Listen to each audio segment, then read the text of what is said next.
Now, this might be a bit of a hot take, but I think dogs are f***ing awesome. They're loyal, they're intelligent, they can be trained to hunt, fish, protect, and nurture. We even have Chihuahuas slinging fake Mexican food. Yo quiero Taco Bell. Dogs have been front and center in the media for as long as media has been published. They've been in movies, TV shows, even music.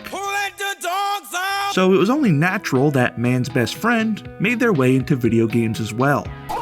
Whether as a playable character, a dependable sidekick, or just an immortal beacon of joy outside your dilapidated trailer, what really sets them apart is the connection. If you want a player to care about a story, give them a dog. It's really that simple. Today, I want to talk about some of my favorite dogs in gaming. I've played a lot of games and have come across a lot of mutts, so we're going to place some limitations on this list.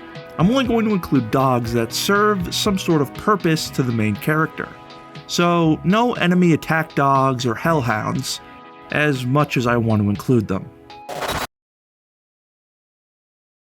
Ghosts was a weird point in the Call of Duty franchise. It came right after the Modern Warfare trilogy wrapped up, and just before what I think of as the Sledgehammer era. It didn't hit as hard as Activision probably wanted, never got a sequel, and now just kind of exists as this strange offshoot of the series. I played through it recently for the first time, and honestly I liked it more than I expected. It's got some quirks, but there's one thing that it does that I enjoyed more than anything else. Riley. Named after Simon Riley, Ghost from Modern Warfare 2, Riley is a military-trained German Shepherd and easily one of the most memorable parts of the entire game. So at multiple points in the campaign, you take control of Riley directly. In a mission called No Man's Land, Riley has to sneak through enemy territory to do some scouting, and then leave undetected. It's a stealth-heavy section that really highlights the best parts about controlling a dog. Other times, you're commanding him from a distance, sicking him on enemies who barely realize what's happening before it's lights out. And then there are the moments where the game just fully commits to the bit. Like when Riley jumps into a helicopter mid-takeoff and rips the pilot out of his seat. Genuinely one of the most badass moments in any first-person shooter. Now Riley isn't just there as a level gimmick, he's very useful. He changes how you approach certain encounters, and for a brief stretch of the campaign, it feels like the game has this completely unique identity built around him. Which makes it even more frustrating when he just disappears. For most of the second half of the game, Riley is barely around, and when he finally comes back, it's just in time to get shot, forcing you into a sequence where you have to carry him to safety while going full John Wick on everything in your path. The missions where Riley is present are some of the most fun in the entire campaign, switching between standard FPS gameplay and controlling him like a living kill streak never gets old. There's just not enough of it. Riley gets 5 out of 5 bones, he's perfect. Infinity Ward gets 3 out of 5 for not doing more with him, and Activision gets 0 out of 5 for never bringing him back. I want to give a quick shout out to my channel members. For only $1 a month, you can join these top dogs here on the virtual screen.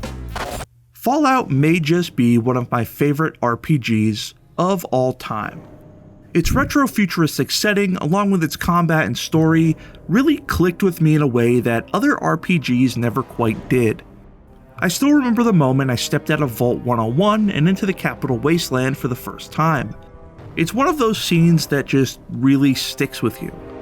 I ended up putting hundreds of hours into Fallout 3, but weirdly, it's not the big story moments I remember the most. It's the smaller ones. Like stumbling across a junkyard in the middle of nowhere and meeting this 4-legged companion for the first time. Dogmeat is a unique sidekick who helps you out in combat, can search for items, and acts as a sort of early warning system by growling when enemies are nearby. What makes him even more useful is the fact that you could have Dogmeat follow you in addition to another human companion in Fallout 3. Really rounding out the party and making him feel like more of an actual pet and less like a swappable companion. And he didn't just stop at Fallout 3, Dogmeat has appeared in multiple Fallout games over the years, from his origins in the original Fallout to a cameo in Fallout 2, and then a later appearance in Fallout 4. Obviously, not the same exact dog, but you get the idea. Fallout can be a very lonely game. You spend a lot of time wandering through empty ruins, piecing together what's left of the world, and Dogmeat helps break that up. He's always there, following you, fighting alongside you, and making the wasteland feel just a little less empty. He's become one of the most recognizable characters in the entire series, and for that, Dogmeat earns 5 out of 5 mutant bones. Sticking with the Fallout series, there's one more dog I wanted to talk about in the wasteland. When Obsidian Entertainment had just 18 months to reshape Fallout 3's assets into the masterpiece that is Fallout New Vegas, they decided to tweak the dog companion formula from the previous game. While exploring the outskirts of the Vegas Strip, the courier comes across the Kings, a faction obsessed with impersonating the King of Rock and Roll, Elvis Presley. Their leader, appropriately named the King, introduces you to his cybernetic German Shepherd, Rex. Now, unlike Dogmeat, who never really feels like part of the story since he doesn't have any quests tied to him, Obsidian decided Rex deserved his own 15 minutes of fame. You can recruit Rex as a companion if you agree to help the King deal with Rex's deteriorating brain. Similarly to Dogmeat, Rex can aid in combat, but instead of fetching items, Rex can actually highlight them, making it easier to locate containers or specific items. Once you get Rex, you'll want to keep him with you throughout the whole game, so fortunately, much like Fallout 3, he doesn't take up a companion slot. So you could travel with Cass as well, like the big, happy wasteland family you're meant to be. Not even Long Dick Johnson, and he had a fucking long dick. Thus the name. I give Rex 5 out of 5 metallic bones. Obsidian also gets 5 out of 5, but that's just because I'm a fanboy. Sue me. Alright, so this one's a little different. There are few games as controversial as Postal 2, developed by Running with Scissors. This janky 2003 FPS is packed with some of the most absurd moments I've ever seen in a video game. Fuck you. Who are you? From environmental activists burning down a library shouting their slogan, Save a tree, burn a book. Save a tree, burn a book. to the main character getting kidnapped and dressed like the Gimp from Pulp Fiction. Oh my god, I'm the damn Gimp. I love every second of it. Postal 2 is one of my favorite games of all time. I just need to get that out there. Right at the start of the game, as the Postal dude walks out of his trailer, you're introduced to his dog, Champ. And immediately, he kicks him. What the hell, man? Now, since you can pretty much kill anything in this game, you could kill Champ. But thankfully, he respawns at the start of each day, and for all intents and purposes, he's immortal. Now, unlike the other dogs on this list, Champ doesn't follow you around or help you in combat. At least, not by default. If you explore enough, you'll eventually find dog biscuits that let you befriend dogs. Drop one and they'll follow you around and attack your enemies. This works with any dog, which is great because while I was out looking for treats, they killed mine. So I had to find a replacement for demonstration purposes.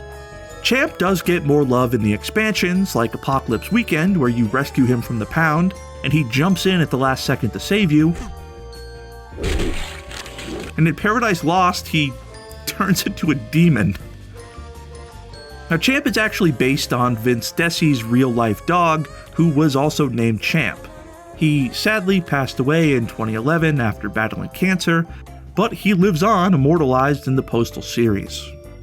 Champ gets 5 yappy bones out of 5, and Running with Scissors gets a 5 out of 5 for completely corrupting my innocent 8-year-old mind. I regret nothing. And now for a game that also corrupted my innocent 8-year-old mind. Now, this game always stuck with me because I watched a family member play it when I was younger, and they literally made me leave the room during the second mission because it's just close-up shots of a stripper's ass. Dead to Rights is one of those games people tend to remember as a Max Payne clone, and I get it, but it deserves a little more credit than that. While both games follow a disgraced police officer out for revenge after being framed for murder, and both have third-person shooting, diving, and bullet time, Dead to Rights has something Max Payne doesn't. Shadow. Shadow is a wolf dog and the partner of protagonist Jack Slate, a Grant City police officer, unraveling a conspiracy that cost him his badge and almost his life. During combat, you could lock on the enemies and press the square button to send Shadow flying at them, tackling them, mauling them, and then bringing you back their gun. Like a really violent game of fetch.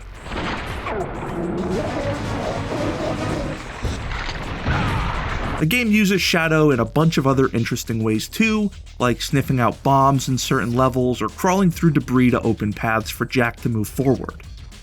Shadow feels like a true companion, and honestly, I wish more games did this kind of thing. There are 2 Dead to Rights sequels I haven't played yet, so maybe they improve on him, or maybe they don't, but in the original, they absolutely did him justice. Shadow gets 5 out of 5, AK-47s. And honestly, the developers get a 5 out of 5 too, because even if the game itself has its flaws, they knew exactly what they were doing when it came to the dog. And there it is. That's my list. What do you think? Did I miss any of your favorites? There are a lot of dogs in gaming, and since I've been on a break for a while, I wanted to make something short and sweet to come back on. So if this video gets a positive reaction, maybe I'll make a part 2. Or maybe I'll just make a part 2 anyway, who knows. Thanks for watching.